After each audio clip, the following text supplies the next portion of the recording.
ನಮಸ್ಕಾರ ವೀಕ್ಷಕರೇ, ಇವತ್ತು ಮತ್ತೊಂದು ಕಥೆನ ತಗೊಂಡು ಬಂದಿದ್ದೀನಿ.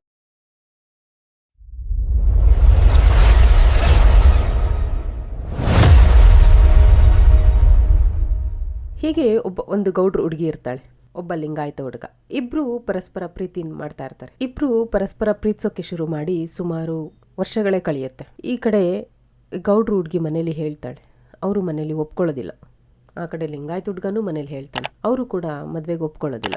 ಎರಡು ಕುಟುಂಬಗಳು ಮದುವೆಗೆ ಒಪ್ಪದೇ ಇರೋ ಕಾರಣ ಅವರಿಬ್ಬರು ಓಡೋಗಿ ಮದುವೆ ಆಗಿಬಿಡ್ತಾರೆ. ಓಡೋಗಿ ಮದುವೆ ಆಗಿ ತಮ್ಮ ಜೀವನವನ್ನು ಕಟ್ಕೊಳ್ಳೋಕ್ಕೆ ಶುರು ಮಾಡ್ತಾರೆ.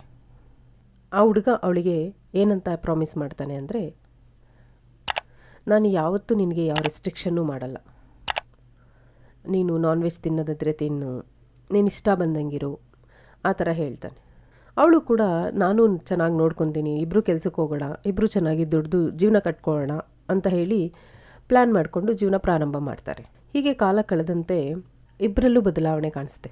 ಆ ಹುಡುಗ ಸ್ಮೋಕ್ ಮಾಡೋದು, ಡ್ರಿಂಕ್ ಮಾಡೋದು ಮಾಡಲಿಕ್ಕೆ ಪ್ರಾರಂಭ ಮಾಡ್ತಾನೆ. ಇದು ಅವಳಿಗೆ ತುಂಬ ಬೇಜಾರಾಗುತ್ತೆ. ಅವಳು ಕೇಳ್ತಾಳೆ, ಇಲ್ಲಮ್ಮ, ಸ್ವಲ್ಪ ಜೀವನ ಕಟ್ಕೋಬೇಕಲ್ವಾ, ತುಂಬ ಟಯರ್ಡ್ ಆಗುತ್ತೆ, ಅದಕ್ಕೋಸ್ಕರ ಸ್ವಲ್ಪ ರಿಲ್ಯಾಕ್ಸೇಷನ್ಗೋಸ್ಕರ ನಾನು ವೀಕ್ಲಿ ಒಂದ್ಸಲ ಕುಡಿತೀನಿ ಅಂತ ಹೇಳ್ತಾನೆ. ಸರಿ ಆಯಿತು ಅಂತ ಹೇಳಿ ಅವಳು ಒಪ್ಕೊತಾಳೆ. ಹೀಗೆ ಇಬ್ಬರು ಕೆಲ್ಸಕ್ಕೆ ಹೋಗ್ತಾರೆ, ಮನೆಗೆ ಬರ್ತಾರೆ.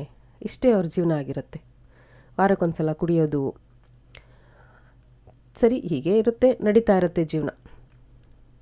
ಆದರೆ ಆ ಹುಡುಗ ಏನು ಮಾಡ್ತಾನೆ, ಕುಡಿತದ ಚಟಕ್ಕೆ ಜಾಸ್ತಿ ಅಡಿಕ್ಟ್ ಆಗಿಬಿಡ್ತಾನೆ. ಎಷ್ಟು ಮಟ್ಟಿಗಂದರೆ ಅವನು ಫ್ರೆಂಡ್ಸ್ ಜೊತೆ ಸೇರಿ ಕುಡಿಯೋಕ್ಕೆ ಶುರು ಮಾಡ್ತಾನೆ. ರಾತ್ರಿ ಮನೆಗೆ ಬರ್ತಾ ಇರೋದಿಲ್ಲ. ಅದು ಇವಳಿಗೆ ಹೋಗ್ತಾ ಹೋಗ್ತಾ ಗೊತ್ತಾಗುತ್ತೆ, ತುಂಬ ಅವನಲ್ಲಿ ಬದಲಾವಣೆ ಆಗ್ತಿದೆ ಅಂತೇಳಿ. ಜೊತೆಗೆ ಅವರಿಗೆ ಮದುವೆ ಆಗಿ ಎಷ್ಟು ವರ್ಷಗಳಾದರೂ ಮಕ್ಕಳಿರೋದಿಲ್ಲ. ಅವಳು ಅವನ್ನ ಕೇಳ್ತಾಳೆ, ಈ ಥರ ಕುಡಿಬಾರ್ದು, ಯಾಕೆ ಈ ಥರ ಬದಲಾಗ್ತಿದೆಯಾ ಅಂತ. ನಮಗೆ ಮಕ್ಕಳಿಲ್ಲ, ಎಲ್ಲರೂ ಆಡ್ಕೋತಾರಲ್ವಾ, ನೋವಾಗಿ ಕುಡಿತಾ ಇದ್ದೀನಿ ಅಂತ ಹೇಳ್ತಾನೆ. ಒಬ್ಬ ಕುಡುಕ ಅಷ್ಟೇ ಅಲ್ವಾ, ಕಾರಣಗಳನ್ನ ಹುಡುಕ್ತಾ ಇರ್ತಾನೆ ಕುಡಿಯೋದಕ್ಕೋಸ್ಕರ. ಹೀಗೆ ದಿನಗಳು ಕಳೀತಾ ಅವನು ಕುಡಿಯೋದಕ್ಕೆ ಫ್ರೆಂಡ್ಸ್ಗಳನ್ನ ಮನೆಗೆ ಕರ್ಕೊಂಡು ಬರ್ಲಿಕ್ಕೆ ಶುರು ಮಾಡ್ತಾನೆ. ಅದು ಅವಳಿಗೆ ಮುಜುಗರ ತರಿಸುತ್ತೆ. ಅವಳು ಕೇಳ್ತಾಳೆ, ಈ ಥರ ಮಾಡಿದರೆ ನನ್ನ ಬಗ್ಗೆ ಜನ ಏನು ತಿಳ್ಕೊಳ್ಳೋದಿಲ್ಲ, ಇದು ತಪ್ಪು, ಈ ಥರ ಮಾಡಬಾರ್ದು, ಮನೆಗೆ ಕರ್ಕೊಂಡು ಬಂದು ಕುಡಿಬಾರ್ದು ಅಂತ ಹೇಳ್ತಾಳೆ. ಅದಕ್ಕೆ ಅವನು ಹೇಳ್ತಾನೆ, ನಾವು ಕರೆಕ್ಟಾಗಿದ್ದರೆ ಸಾಕು, ಯಾರು ಏನು ಅಂದ್ಕೊಂಡ್ರೆ ಏನು ಅನ್ನೋ ಥರ ಮಾತಾಡ್ತಾನೆ. ಅವಳಿಗೆ ಅವನ ಬದಲಾವಣೆ ಸಹಿಸ್ಕೊಳ್ಳೋದು ತುಂಬ ಕಷ್ಟ ಆಗ್ತಿರುತ್ತೆ. ಅವನು ಪ್ರತಿಯೊಂದಕ್ಕೂ ಅವಳಿಗೆ ರಿಸ್ಟ್ರಿಕ್ಷನ್ ಮಾಡ್ಲಿಕ್ಕೆ ಶುರು ಮಾಡ್ತಾನೆ. ನೀನು ಇದೇ ಬಟ್ಟೆ ಹಾಕೋಬೇಕು, ಇದೇ ಬಟ್ಟೆ ಹಾಕೋಬಾರ್ದು, ನೀನು ಹೀಗೆ ಇರಬೇಕು, ಹಾಗೇ ಇರಬೇಕು, ನೋಡೋ ಜನ ಸರಿ ಇಲ್ಲ, ಹಾಗೆ ಹೀಗೆ ಅಂತ ಹೇಳಿ ತುಂಬ ರಿಸ್ಟ್ರಿಕ್ಷನ್ ಮಾಡ್ಲಿಕ್ಕೆ ಶುರು ಮಾಡ್ತಾನೆ. ಅವಳಿಗೆ ಅದು ತುಂಬ ಮಾನಸಿಕವಾಗಿ ಹಿಂಸೆ ಆಗಲಿಕ್ಕೆ ಶುರುವಾಗುತ್ತೆ. ಹೀಗೆ ಒಂದಿನ ಕುಡ್ಕೊಂಡು ಬಂದು ಹೇಳ್ತಾನೆ, ನೀನು ನಾನ್ ವೆಜ್ ತಿನ್ನೋದ್ರಿಂದಾನೇ ನಮಗೆ ಮಕ್ಕಳಾಗ್ತಾ ಇಲ್ಲ, ನಮ್ಮ ಜೀವನ ಈ ಥರ ಹಾಳಾಗ್ತಿರೋದು ಅಂತ ಹೇಳಿ ಆ ವಿಷಯ ತಗೊಂಡು ಗಲಾಟೆ ಮಾಡಲಿಕ್ಕೆ ಶುರು ಮಾಡ್ತಾನೆ. ಅವಳಿಗೆ ಹೊಡೆಯೋದು, ಬಡಿಯೋದು, ತುಂಬ ಗಲಾಟೆ ಮಾಡಲಿಕ್ಕೆ ಶುರು ಮಾಡ್ತಾನೆ. ಅದು ಅವಳಿಗೆ ತುಂಬ ನೋವು ಉಂಟು ಮಾಡ್ತಾ ಇರುತ್ತೆ. ಅವಳಿಗೆ ಅನ್ಸ್ಲಿಕ್ಕೆ ಶುರುವಾಗುತ್ತೆ, ತಂದೆ ತಾಯಿಗೆ ನೋವು ಕೊಟ್ಟು ಬಂದ ನಾನು ಇವತ್ತು ಈ ಕಷ್ಟ ಅನುಭವಿಸೋದ್ರಲ್ಲಿ ತಪ್ಪೇನಿಲ್ಲ ಬಿಡು ಅಂತ.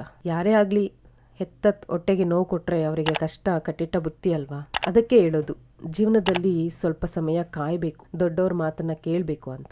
ಅವಳಿಗೆ ಅದು ಅವಾಗ ಅನ್ಸೋಕೆ ಶುರುವಾಗುತ್ತೆ. ಅವಳು ಮೊದಲೇ ಆ ಕೆಲಸ ಮಾಡಿದ್ರೆ ಜೀವನ ಚೆನ್ನಾಗಿರ್ತಿತ್ತೋ ಏನೋ, ಅಥವಾ ತಂದೆ ತಾಯಿ ಸಪೋರ್ಟ್ ಅಂತೂ ಇರ್ತಿತ್ತು ಅಲ್ವಾ. ಹಾಗೆ ತುಂಬ ಯೋಚನೆ ಮಾಡ್ಲಿಕ್ಕೆ ಶುರು ಆಗ್ತಾಳೆ. ಅಷ್ಟು ಯೋಚನೆ ಮಾಡ್ತಾ ಕಾಲ ಕಳೀತಾ ಇದ್ದಂಗೆ ಅವಳು ಗರ್ಭವತಿ ಆಗ್ತಾಳೆ. ಅವರಿಗೆ ಒಂದು ಮಗು ಕೂಡ ಆಗುತ್ತೆ. ಅವಳು ಮಗು ಆದ್ಮೇಲೆ ಇವನು ಬದಲಾಗಬಹುದು ಅಂತ ತುಂಬ ಕನಸು ಕಟ್ಕೊಂಡಿರ್ತಾಳೆ. ಆದರೆ ಮಗು ಆದ್ಮೇಲೆ ಅವರ ಆರ್ಥಿಕ ಪರಿಸ್ಥಿತಿ ಅಷ್ಟು ಚೆನ್ನಾಗಿರೋದಿಲ್ಲ.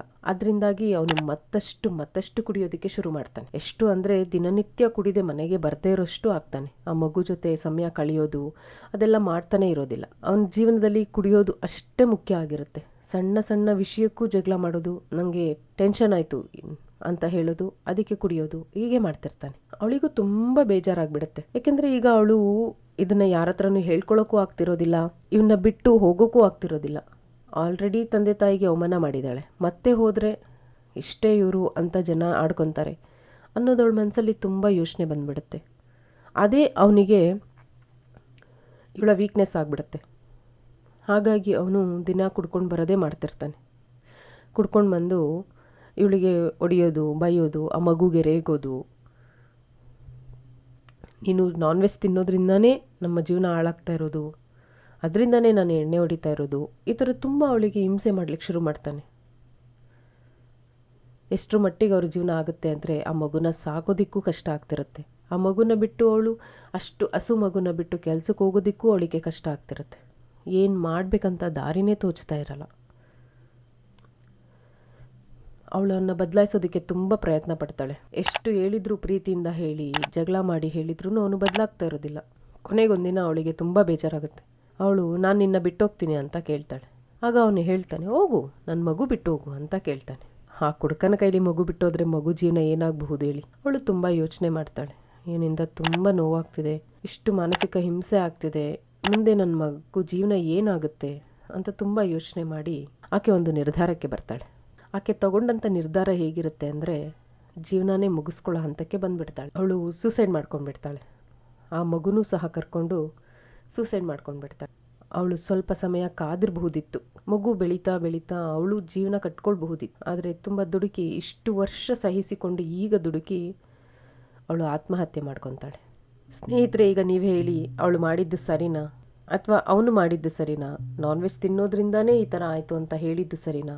ಕಮೆಂಟ್ ಬಾಕ್ಸ್ನಲ್ಲಿ ತಿಳಿಸಿ. ಎಲ್ರಿಗೂ ಒಳ್ಳೆಯದಾಗಲಿ. ಧನ್ಯವಾದಗಳು.